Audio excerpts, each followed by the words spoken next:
Sir जैसे मैं अगर काम कर रहा हूँ, कहीं किसी भी चीज़ पे काम कर रहा हूँ मैं, और जैसे एक बार मोबाइल में कुछ भी क्लिक हुआ, तो मैंने मोबाइल को उठाया और मैंने वो क्लिक मैसेज देखा, उसके बाद शायद मैं फेसबुक पे या व्हाट्सएप पे या कहीं और चला जाता हूँ, और फिर 1 या 2 घंटा कैसे निकल गया वो पता ही नहीं लगता, और फिर बाद में रिग्रेट होता है कि अरे यार टाइम निकल गया, 2 घंटे निकल गए, वेस्ट हो गए। ये अकेले आपकी प्रॉब्लम नहीं है, ये सबकी प्रॉब्लम है आज की डेट में, जिसे बोलते हाँ हैं जी सर। सोशल मीडिया की दुनिया, इंटरनेट की दुनिया। यहाँ पर जो वैल्यू है वो आपके पैसे की इतनी नहीं है, क्योंकि पैसा तो आ ही जाएगा उनके हाथ में, अगर आपका टाइम आ गया तो, यानी आपकी अटेंशन आ गई तो।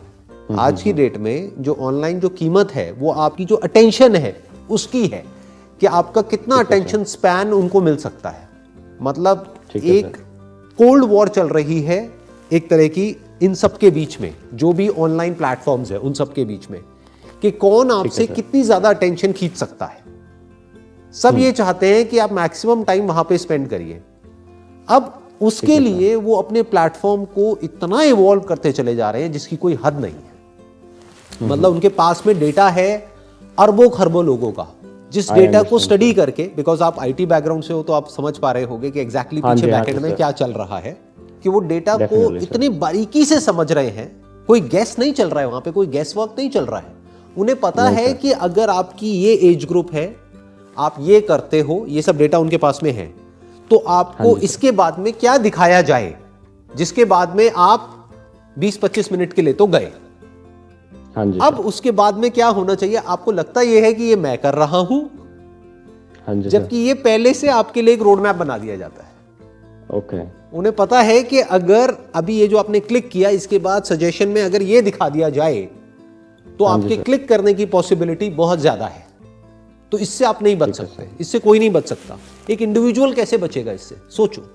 हजारों लाखों लोग पीछे लगे हुए हैं इन प्लेटफॉर्म्स के, जो इस टेक्नोलॉजी को और इस डेटा को यूज कर रहे हैं आपके माइंड को मैनिपुलेट करने के लिए। तो इनके लिए बड़ा आसान है।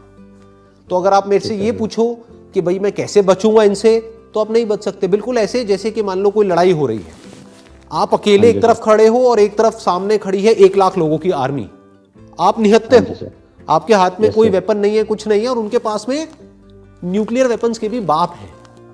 हाँ जी सर। आप समझ गए। तो अब आप कैसे लड़ोगे उनसे? आप अगर मेरे से ये क्वेश्चन पूछो कि भाई मैं कैसे लड़ूं, लड़ाई का सवाल तो तब उठेगा ना जब आपके पास में कुछ हो। आपके पास में तो कुछ है ही नहीं, तो कैसे लड़ोगे? तो जीतने का तो सवाल ही नहीं उठता। अगर आप ध्यान से ऑब्जर्व करोगे तो जो लोग हैं वो इतने बुरे तरीके से एडिक्ट होते चले जा रहे हैं जिसकी कोई हद नहीं है। Yes sir. You are basically a working professional, तो आप तो फिर भी आपकी जो एक वल्नरेबल एज थी वो निकल चुकी है, कि मतलब एटलीस्ट लाइफ में करियर वाइज आपने जो अचीव करना था वो कर लिया है। वो करके आप एक एस्टैब्लिश्ड एक जगह पर बैठे हो। तो अगर इनकेस आपका टाइम वेस्ट हो भी जाए तो एज सच डायरेक्टली कोई फर्क नहीं पड़ेगा। लेकिन उनके बारे में सोचो जो स्टूडेंट्स हैं, जो भी स्कूल में है, कॉलेज में है, और उनके 8-8 घंटे 10-10 घंटे निकल जाते हैं, उनको पता ही नहीं लगता है। कोई उन बच्चों के माइंड के साथ खेल रहा है, और ये खेलना लीगल है, क्योंकि ये जो वेपन्स है ये दिखते नहीं है। These are virtual weapons. अगर एक्चुअल में कोई बंदा वेपन लेकर के निकल जाए सड़कों पे, तो 1 मिनट में आर्मी और पुलिस वाले आकर के उसको कंट्रोल में कर लेंगे या सामने से अटैक करना शुरू कर देंगे। हाँ जी सर। यहाँ पे ये सब लीगल है, क्योंकि ये वेपन्स दिखते ही नहीं है जो इन लोगों के हाथ में है, जिससे बच्चों को कंट्रोल कर रहे हैं, स्कूल के, कॉलेज के बच्चों को।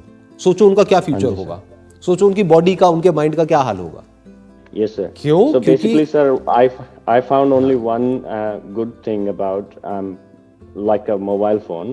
Like nowadays in mobile phone you get a Zen mode.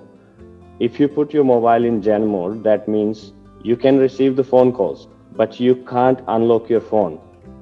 You can decide how many hours you want to put your phone down, and then you can decide, okay, 5 hours I want to put my phone down. You enable the Zen mode. Even if you reboot your phone, still it will not unlock for 5 hours. I understand. But the thing is, ये बिल्कुल ऐसा हो गया कि कोई बंदा है, उसको कोई एडिक्शन हो चुकी है। हाँ जी सर। और फिर आप उस चीज को उससे दूर कर दो, तो आपको क्या लगता है वो एडिक्शन बढ़ जाएगी या कम हो जाएगी? और बढ़ेगी सर। जैसे कोई आदमी है, उसको मान लो सिगरेट पीने की लत लगी हुई है, जब तक सिगरेट उसकी जेब में पड़ी है ना, तो शायद वो दिन में 2 से भी या 3 से भी काम चला लेगा। आप उसकी जेब में से सिगरेट निकाल लो, उसके हाथ पैर बांध दो, अगले दिन वो बंदा 20 पी जाएगा, उसको पता भी नहीं लगेगा जब उसके हाथ में आएगी। हाँ जी। तो ये भी सॉल्यूशन नहीं है जो हम सोच रहे हैं, हाँ जी। क्योंकि ठीक है। अगर फोन में हमने ऐसी कोई सेटिंग्स कर भी दी और हमको ऑलरेडी एडिक्शन हो चुकी है कई सालों से, तो वो तो कहीं गई नहीं है, तो रियल प्रॉब्लम को तो हमने एड्रेस किया ही नहीं है। तो जब हम 5 घंटे बाद दोबारा वहां पर जाएंगे तो और ज्यादा एग्रेशन के साथ जाएंगे। तो now comes the question, what is the solution? Solution है, हाँ जी। वो सॉल्यूशन क्या है कि आप अपने अंदर झांक करके देखो कि क्या कोई मीनिंगफुल या कुछ कंस्ट्रक्टिव या कुछ क्रिएटिव कोई डिजायर्स हैं आपके अंदर या नहीं है। अगर नहीं है तो उसको मैनिफेस्ट करो। अब उसको मैनिफेस्ट कैसे करोगे? जो भी हिडन अंदर से आता है आपको करने के लिए, उससे रिलेटेड इंफॉर्मेशन को गैदर करो। जितनी इंफॉर्मेशन और नॉलेज आप गैदर करते चले जाओगे, वो करने का आपका मन करता चला जाएगा। तो अब आपका ध्यान कहीं और लग जाएगा, तो यहां से हट सकता है। अगर आप सोचो कि मैं अपने ध्यान को यहां से कैसे हटा लूं, उसका कोई तरीका नहीं है। इसको हटाने में आप जितनी एनर्जी लगाओगे, वो एडिक्शन आपकी उतनी ही स्ट्रांग होती चली जाएगी। ठीक है सर। आप समझ गए मेरी बात? मतलब अगर किसी आदमी को बोला जाए कि तुम 8 घंटे के लिए बैठ जाओ आंख बंद करके, अब तुम्हें सिगरेट के बारे में नहीं सोचना है, वो 8 घंटे तक हर मोमेंट में सिर्फ सिगरेट के बारे में ही सोचेगा, या जो भी उसका एडिक्शन है उसके बारे में ही सोचेगा। बट उसको कोई काम दे दिया जाए 8 घंटे के लिए, कोई ऐसा काम जो करना उसको अच्छा लगता है, तो 8 घंटे तक उसको सिगरेट का ख्याल नहीं आएगा।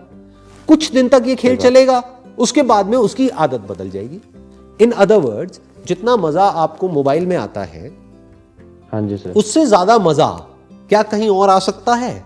अगर ऐसा कुछ आपने ढूंढ लिया और उसको सीखने में या उसको करने में अपनी सारी एनर्जी लगा दी, तो आपका जो माइंड स्पेस है, आपकी जो अटेंशन है, वो वहां चली गई। तो धीरे धीरे ये जो एडिक्शन है यहां से फ्री हो जाएगी। ओके। धीरे धीरे आपको उससे ज्यादा मजा कहीं और आने लग जाएगा। जैसे अगर मैं अपना एग्जांपल आपको दूं, तो I can't afford to waste time on useless things. तो मेरा मन ही नहीं करता, मेरे हाथ में मोबाइल है, मैं चाहूं तो सब कुछ कर सकता हूं, बट मन ही नहीं करता टाइम वेस्ट करने का, क्योंकि कुछ बहुत बड़ा है जो दिमाग में चलता रहता है। There is a bigger purpose. मुझे पता है मेरे पास में टाइम लिमिटेड है, कुछ ही साल बाकी है, तो मेरे को उसमें एक एक मोमेंट को यूज करना है, क्योंकि एक बहुत बड़ा विजन है जो मेरी लाइफ से भी बड़ा है। तो वो मेरे माइंड में चलता रहता है कि अब अगला क्या करना है, व्हाट्स नेक्स्ट। अच्छा, अब ये करना है, अब वो करना है, उसकी तैयारी करनी है, ये करना है, वो करना है। तो there is so much to be done कि छोटी मोटी चीजों के लिए जगह ही नहीं है लाइफ में।